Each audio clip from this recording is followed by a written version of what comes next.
মাদ্রাসা শিক্ষকদের ওপর পুলিশের হামলা নিয়ে মুখ খুললেন শায়ক আহমদুল্লাহ। বিস্তারিত দেখুন অগ্রযাত্রা ডেস্ক রিপোর্টে। জাতীয়করণের দাবিতে স্বতন্ত্র ইবতেদায়ী মাদ্রাসা শিক্ষকদের আন্দোলনে লাঠিপেটা করেছে পুলিশ। রোববার দুপুরে লাঠিপেটার পাশাপাশি তাদের ছত্রভঙ্গ করতে জলকামান ও কাঁদানে গ্যাস নিক্ষেপ করা হয়।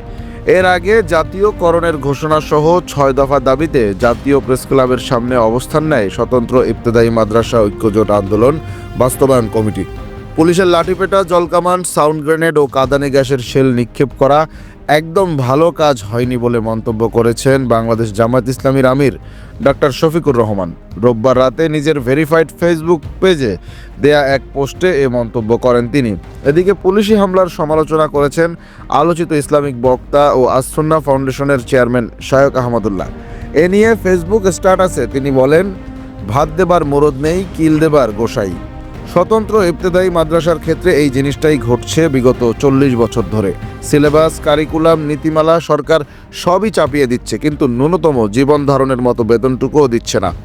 সম্মানীয় শিক্ষকরা যখন অভাব অনটনের কাছে হার মানেন, একান্ত মানবিক ও যৌক্তিক দাবি আদায়ের জন্য রাস্তায় নামতে বাধ্য হন, এটা জাতি হিসাবে আমাদের জন্য লজ্জার। সরকারের উচিত এই শিক্ষকদের প্রতি সুবিচার করা, জাতির 40 বছরের ভুল শুধরে নেয়া। আশা করি সরকার সুবিবেচনার পরিচয় দিবে। তার পোস্টের মন্তব্যের ঘরে তিনি আরও লিখেন, অথচ একই সময়ে একই পরিপত্রে চালু হওয়া রেজিস্টার্ড প্রাথমিক বিদ্যালয়গুলো 2013 সালে সরকারিকরণ করা হয়েছে। শুরুতে স্বতন্ত্র ইবতেদায়ী ও রেজিস্টার্ড প্রাইমারি স্কুল উভয় ধারার শিক্ষকদেরই সম্মানী ছিল 500 টাকা। 40 বছরের ব্যবধানে রেজিস্টার্ড প্রাইমারি স্কুলগুলোর শিক্ষকদের বেতন ভাতা 30,000-এর মতন। স্কুলগুলো ভবন পেয়েছে, নান্দনিক সীমানা প্রাচীর পেয়েছে, সেখানে স্বতন্ত্র ইবতেদায়ী শিক্ষকদের ভাতা 3,000-ও না। এর চেয়ে বড় বৈষম্য আর কি হতে পারে, প্রশ্ন করেন তিনি।